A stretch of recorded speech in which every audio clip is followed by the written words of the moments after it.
Hi, this is Dave, Fell Running Guide. Welcome to another navigation task. This week we've got a route choice task, and we're using the Harvey Superwalker 1 to 25,000 map for the Peak District, and I'm using this under licensing agreement with Harvey's. The task is to get from Bleaklow Stones in the southwest over to these boulders here called Horse Stones, so from A to B. So I want to think about possible route choices, think about attack points, how you're going to know where you are, and would you do something different if it was a bad weather day compared to good visibility. So looking at that, we can probably say we've got two main options. The first one, always think about going in a straight line. So from here across towards Barrow Stones and then maybe down parallel to Barrow Clough towards Coldwell Clough, so quite steeply down, and then up the other side. That's one option.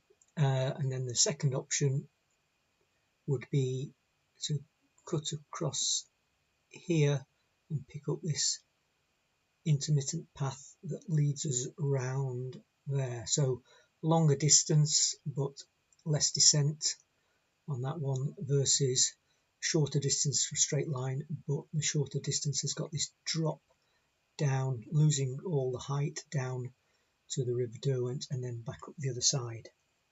So those are things to think about. What about the easiest navigationally? So certainly let's think about poor visibility. We'd want to be finding tick-off features that we'd be able to see as we went along to tell us where we were, and we'd want to be having a good attack point that tells us when we are approaching Horse Stones and maybe when we need to set off on a compass bearing from a known point. So let's have a look at both options in a bit more detail. The first one we're going to look at is the going around. So from A, we want to be heading over and picking up this, which is an intermittent or indistinct path. So first off, we've got this area here, which is peat hags, so that's not particularly easy going. In wet weather it's going to be quite wet and boggy, and also you can see we've got quite a few drainage systems now. These might be quite deep groughs, where you've certainly got to do quite a bit of down and up the other side to get into those. Now on a foggy day, if we set off across here, how far do we go before we swing round to the north to pick up this? Obviously in good weather we could just say, right, well we'll go along here for maybe just over a kilometre and a half and then head north. But on a foggy day we might not be able to exactly pick up this indistinct path. We might end up a bit short and coming down here, or overshoot a little bit and get into this horrible sort of drainage features going down there. So consider that. If we did manage to pick up the indistinct path, then fine, we can follow it down. Again, maybe not too good going here with these streams just cutting across, and again more peat hags here. And then at some point we've got to swing off more to the northeast or easterly from this path. And again, thinking about an indistinct path, what if there are other indistinct paths that carry on that just aren't shown on the map? Could we honestly know how far down here to go before we swing round to the east? It might be, say, well, once we get to these drainage streams running away to the northeast, then we've gone too far. We've got this flat ground here, or a gradual descent down to here, and then if the ground steepens or starts to drop away a bit more, we've gone too far. But we don't really want to be going too far. We want to be, on this path and hitting it. So the good scenario, if we did manage to pick it up, we've got a good collecting feature here, which is, if you can just see this faint grey line and then a darker black line, these are boundaries. So this is going to be a fence or a wall line, and the intermittent path takes us into this wall or fence corner here. Now if we hit that, that'd be good, that'd be great. That might tell us, give us a bit of confidence to know where we were.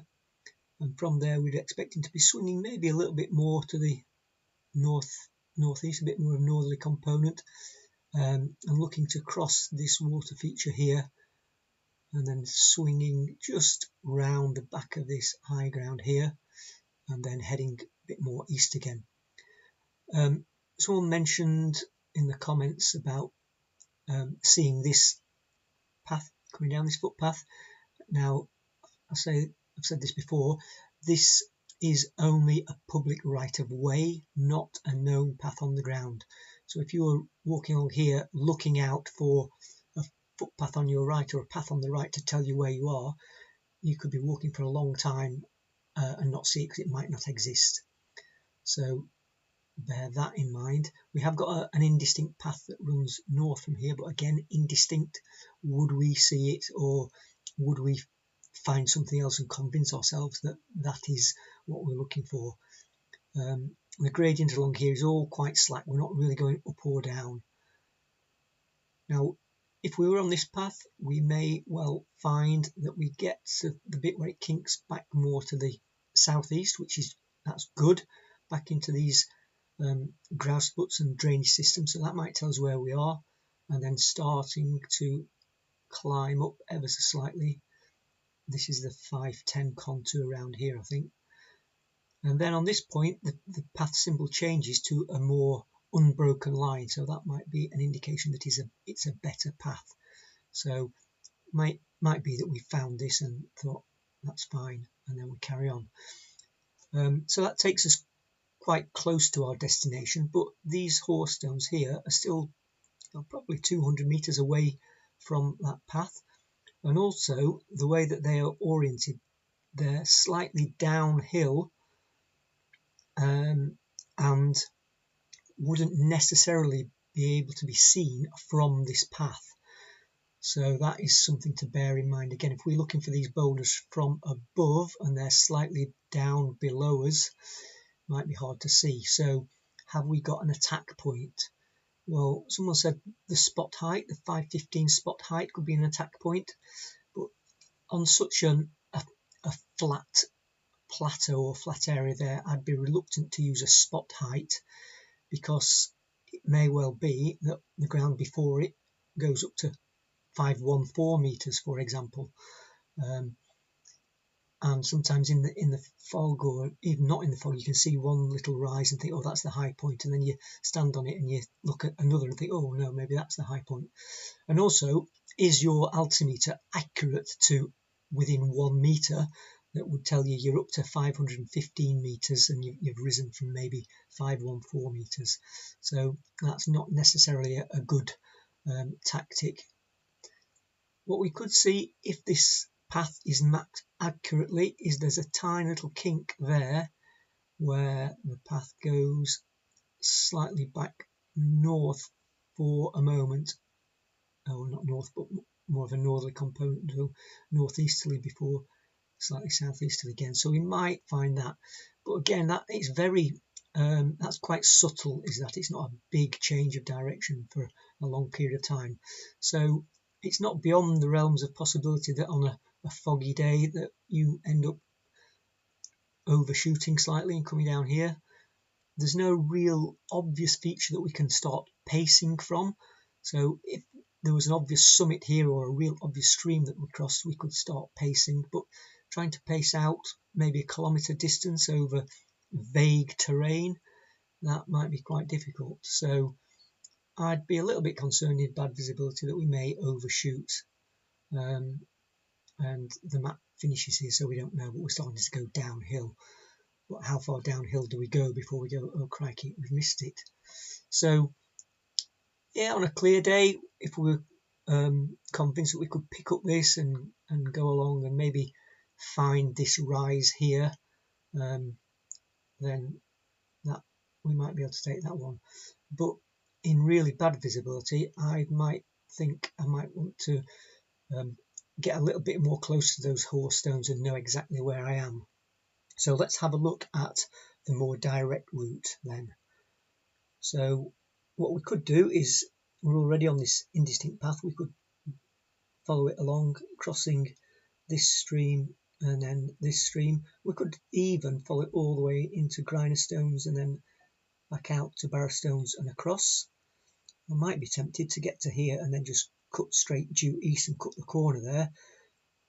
Pick up this path again on the break of slope, see where the contours start steepening up into this bouldery ground, and got this rocky area here, and then maybe take a bearing again due east, just cutting across this watershed here between the two streams. And then once we get onto this point here, rather than start to go downhill, we just set a bearing for north-northeast. And we could even handrail this Barrow Clough down on our left hand side and drop down this ridge, and we could aim on a bearing straight down to there.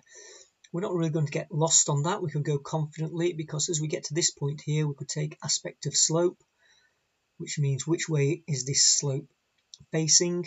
If we come onto it here and the slope is facing downhill almost due north, we're here. If it's facing more easterly, we're here. And even without the aspect of slope, we can go confidently downhill down here, roughly northeastwards, until we hit the River Derwent, and then just take a bearing on the River Derwent. If it's got a much more north-south direction to it, then we're in here. If it's closer to east-west, or much closer to east-west, then we're in here. We've also got this little, looks like a sheepfold or a ruin here directly opposite Coldwell Clough. That might reinforce where we are. So for me, that I'd call that green light running, really. Once we get to this point here, if we turn northeast, we go confidently down here without having to check too much of the map. As long as we're going in roughly the right direction and going downhill, we're going to hit this river, and then we can relocate once we get to it. From there, we could just follow Coldwell Clough up, where we get this 90-degree kink going off more northwestwards. Want to follow the right hand stream and keep following the main stream up, checking our compass that we're going northeastwards. If we're lucky, we might find this tiny little kink here and be able to use that as an attack point. Or alternatively, notice that the stream starts running more or less due east, and if it's running due east, then we are, is that 100 meters, 150 meters to the south of the Horse Stones. So that is that sounds better navigationally. Now, one of the problems that we've got is that we don't know from the map what the terrain is like. So it sounds good to be able to follow this stream up, but what if the vegetation is not very good?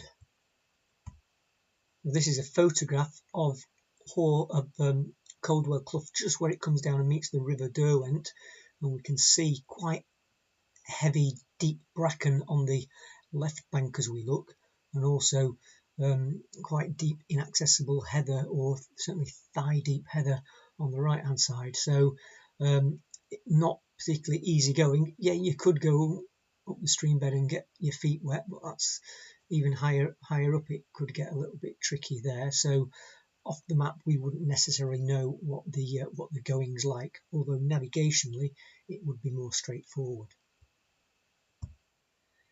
I'm using Anket mapping software at the moment, and I've put the my predicted run pace in, and I think on this one I'm using 6 minutes per kilometre with added time for uphill. And if I look at the direct route, then that is coming out at 4.6 kilometres with 146 metres of climb, estimated time of 32 minutes, whereas the long route round is 5.5 kilometres, so it's nearly a kilometre further, but only 27 metres of climb, and that's actually saying 34 minutes. So there's not a great deal of difference in terms of time. Just think on the direct route, we'd probably be able to run a bit more confidently without having to keep checking on the compass, or checking where we thought we were, checking map and compass. On this purple route, then we've got more catching features or collecting features that tell us where we are, and we've got a better attack point to get us very close to our destination. So no right answer or wrong answer, just different ways of doing it, different things to consider, and obviously based on the visibility on the day. And remember that the map doesn't necessarily tell us what the vegetation is like underfoot. So that's today's navigation task. Hope you found it useful, and look out for next week's. Bye for now.